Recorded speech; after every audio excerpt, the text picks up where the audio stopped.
So today we're going to do kind of a part two, if you will, of rejection.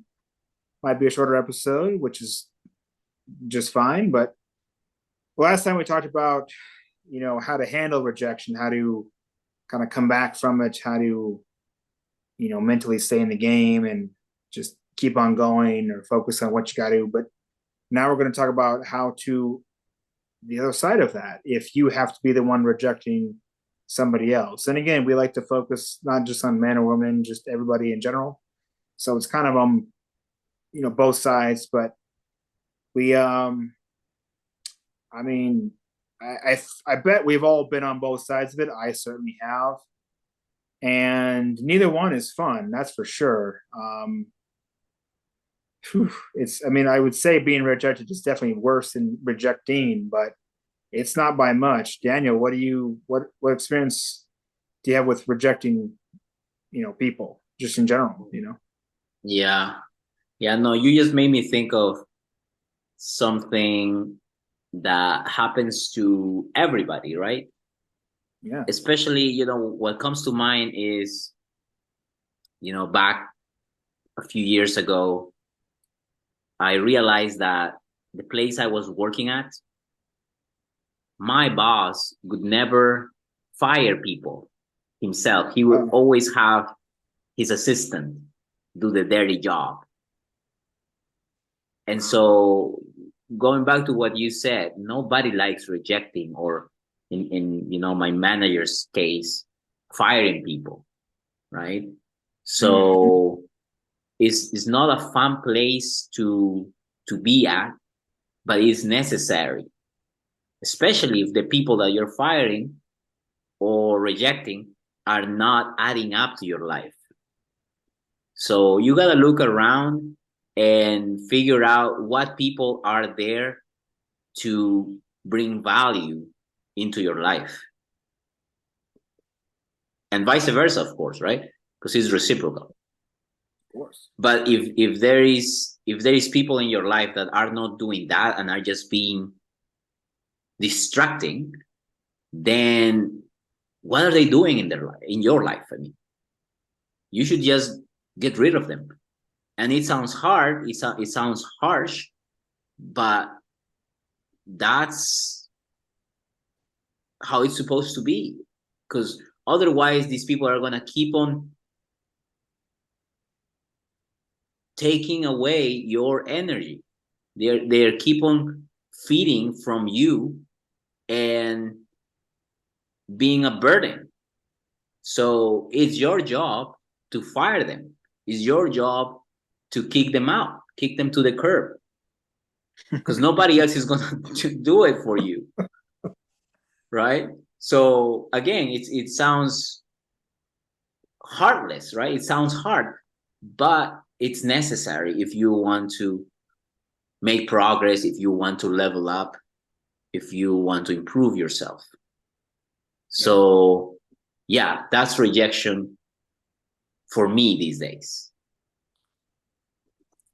That's a great, first of all, great story, great example, but also it made me, reminded me that this isn't just about dating. I mean, yes, it is, but this can be, like you said, if you're a manager at a job or you own a business and you have employees, this could be um, maybe toxic people in your life, whether it's a friend, even a family member. If you own your own business and maybe you have like a business partner or someone that you're working with, like a Right. web developer, and they're like not doing a good job with your website, and they're not calling you back, and Mm-hmm. the website's always down or it's glitchy or something. Well, you got to either talk to them or you have to move on to another developer and get it fixed instead of just being perpetually in this state of victim mentality or, well, as we talked about nice last time, nice guy and or nice girl, and just being complacent. You have to, sometimes you have to be able to say no, and you have to know when to cut the cord, so to speak. um yeah, those are great examples that you gave. So Yeah, man, and it's great that you mentioned this. Most people think that rejection only happens in just one area of life. If you have these um, bigger understanding of it, you'll see that it happens everywhere in relationships. It happens at your job. It happens between friends. It happens in businesses, especially. This is particularly relevant for me these days because I'm running my own business right now, and so sometimes I have to rely on people to help me work a few of my projects. And so I have to be careful with the people I hire, because some of these people are just there for the money, right? They don't care about the job, they don't care about my business. They just want to get paid, and they don't care about doing a good job. And so now I understand why companies and managers and bosses, they take their time to go through some people, to interview people before they hire them. And so it all makes sense, right? In relationships, it should be the same, right? Before you get into a relationship with someone, you need to know what that person is like. You need to basically read his or her resume and see where that person is coming from, what are the red flags that this person has from his or her past.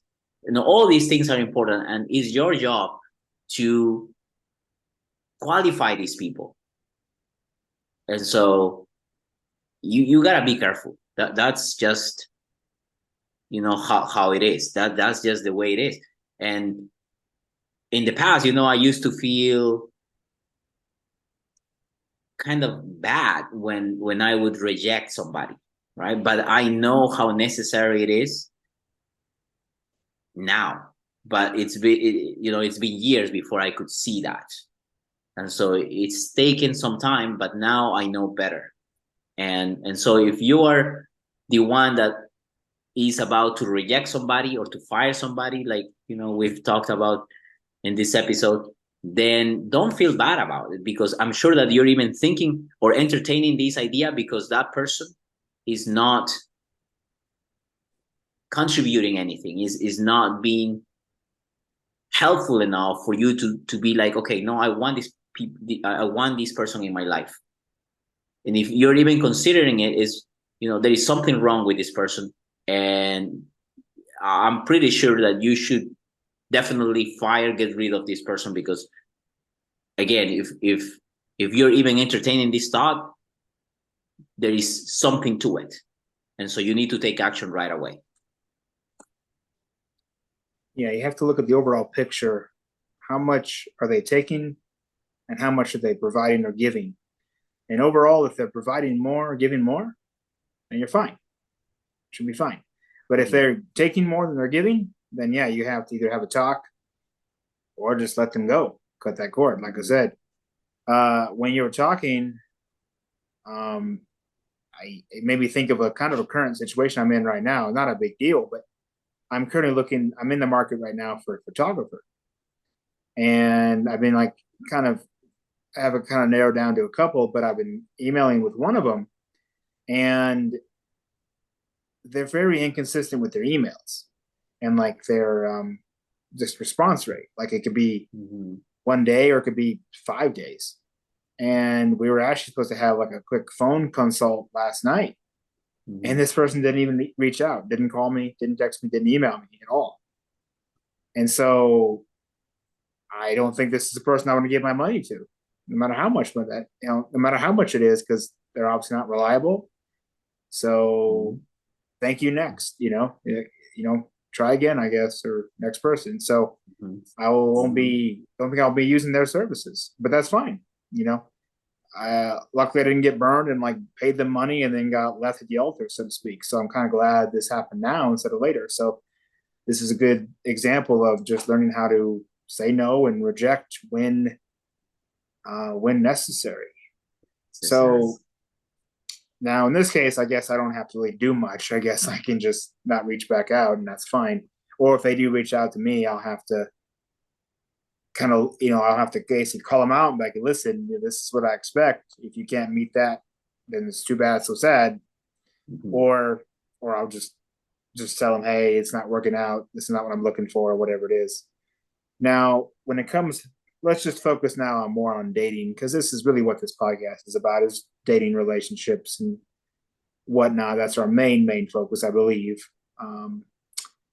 So, in my experience, when I've had to do this, usually it's over the phone, but it's good to kind of maybe rehearse, or I like to practice a few things, at least like one main aspect of it. But it's better to just, watch your tone, really have a good serious tone, but don't beat around the bush. Just basically just get right to it, rip off the band-aid. Um, be as honest and authentic as you can without being as harsh as you can. They're going to appreciate it, and I know that I always have when I've been rejected, whether it's texting or phone or whatever it is. Um, what do you think about that, Daniel? What are your experiences with that, rejecting people? I've always been too nice to reject people. I don't think I Really? have, yeah, Okay. many experiences.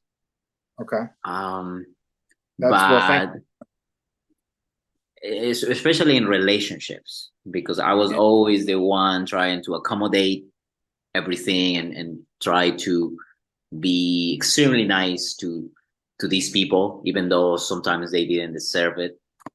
But that's how I was, and I still am at at some level. I'm still that same guy, and I know that if I get into a relationship, these type of behavior might come back, but I'll be more careful this time. And so, yeah, I think I'm really, I mean, these days I'm very good at rejecting people when it comes to like friends or business partners or just assistants, that I might want to hire. I can be ruthless and just be like, okay, these people are not really helping me, so why are they doing, you know, what are they doing in my life? There is no need for them to be in my life, so I just get rid of them, right?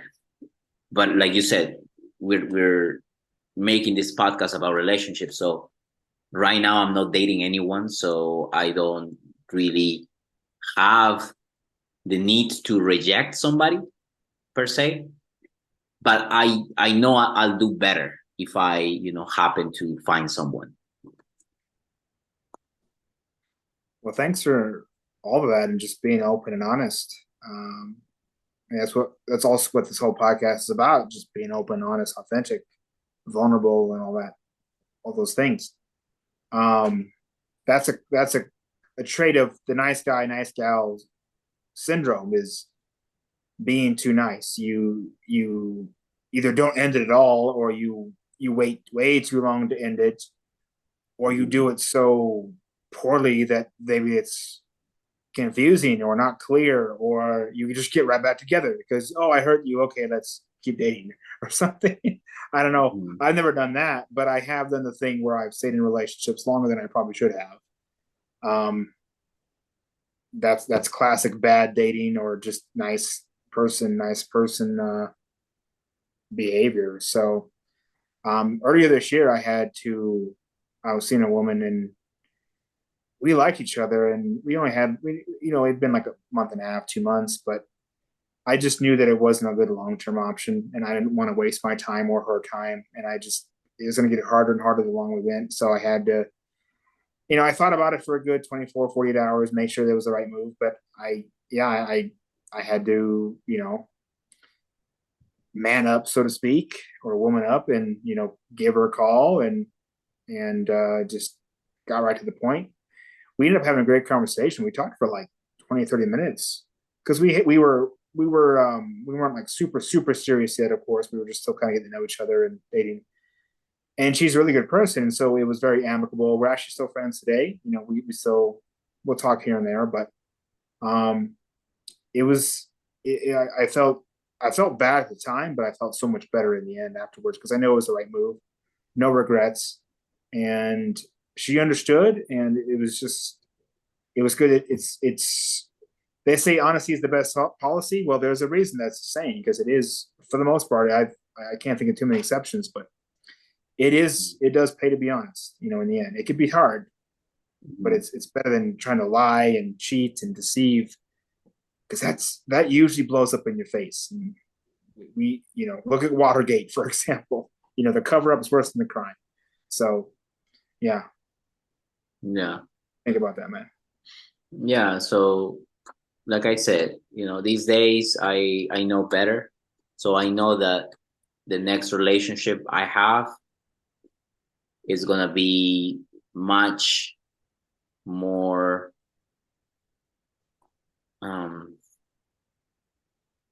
real because Yeah. I'll set rules from the very beginning so that the other person knows what to expect and vice versa, right? Because I want her to also tell me what they expect from me.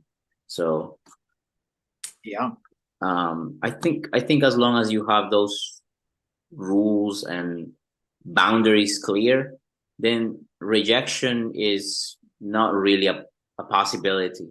I mean, it might still happen, but I think the way you want to go about it is making sure that you reduce the chances for that to happen. And the way you do that is by setting rules and knowing specific expectations from the very beginning.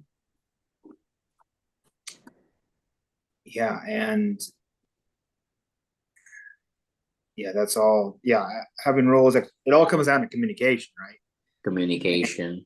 And I think you mentioned this in the previous episode. I forget the context, but not just communication with the people around you, your partner, your family, friends, whatever, your coworkers, but yourself. Communicate with yourself. So really just constantly check in with yourself, whether it's weekly, Right. monthly, I guess it could be daily, but and how you feel your feelings both, mentally, but also even like just viscerally, what are you feeling in your body about certain things? Right.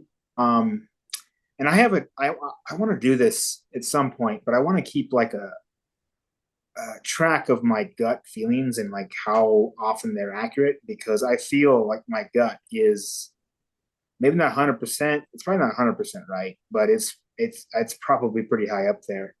When your gut is telling you something, listen to it. You don't have to make a rash decision per se, but you need to at least.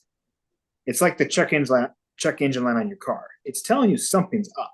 Doesn't mean your car's going to blow up, and it might be something minor, but it means something's going on. So don't ignore that light. Don't ignore that feeling in your body and your head, and really just listen.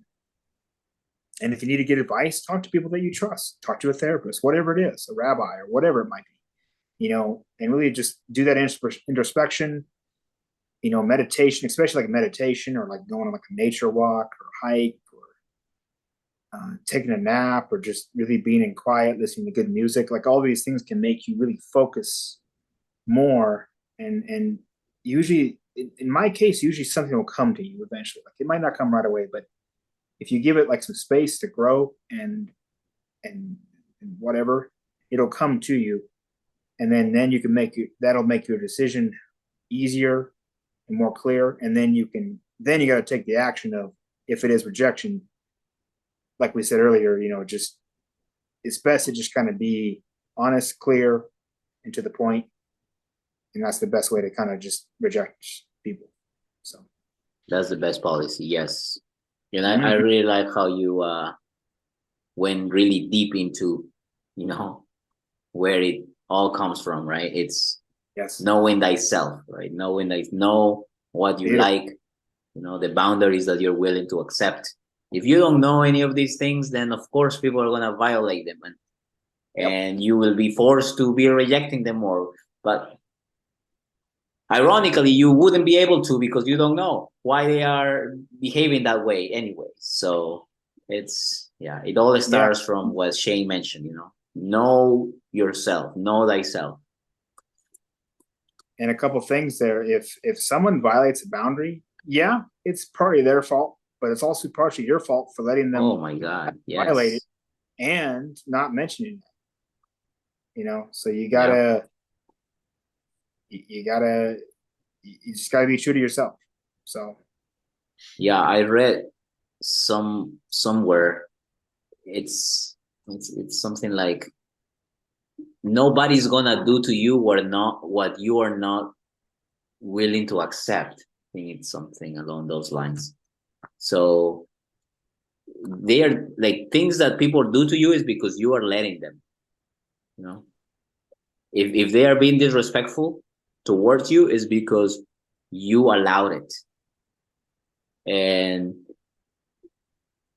in all honesty, it's not even their fault because they are just doing what they've always done. They've always been that way. That's why they are, doing it with everybody. And so when they come to you, they're gonna do the same. Why would they change just for you? That's who they are. So it's your job to tell them what's up, and be like, hey, this is my limits, right? This is my boundaries. And if you're not gonna, do this my way, then it's the highway, right? yeah, talk about it. Yeah, especially if they do it at multiple. If they do it, I mean, there could be an exception of the first time you didn't know. Okay, but at that point, it is your responsibility then is to Yep. say something, communicate a boundary, and then it's Yep. your responsibility to discipline and hold that boundary. You're the guard of the door, so to speak. Yep. You are. And yeah, that falls on you. And if it becomes a repeating issue, then you need to either keep talking about it, make it more clear, maybe, or again, we're back to the same thing: reject, walk away. You got to cut that bad stuff out of your life. One more thing I wanted to mention that you were made me think about is, and I'm guilty of this. I mean, we're all probably guilty. It's hard not to. It's easy. It's hard not to do this, but try not to figure out what other people are doing or thinking, because you're probably going to just drive yourself crazy if you try to figure out why do they do the things they do. You know, sure, I guess you can ask them. Maybe you can get some insight, or maybe they can even tell you. But sometimes they might not even know themselves. You know, Oh like Jano yeah. said, that might just be their baked into their personality. They do, even if Hmm. it's just something really innocuous, like they don't close the drawer where the silverware is. Like that's not a huge crime. It's not a big deal, but maybe that bothers you. Well, I don't know. That's just part of who they are, I guess. You Hmm. know? Exactly. Uh, Exactly. They are not even aware that they are doing it because yeah, exactly. nobody tells them. And even if they tell them, right? If they get told, hey, this is what you're doing, they, I mean, how could they change something? How could they change something that they've been doing for years, right? It would be hard. So it would be hard. Like everything we do is a habit. We are good at, you know, being the way we are because we've always been this way, right? We have good habits, we have bad habits, but we keep repeating these practices, activities, because that's what we've been doing for years.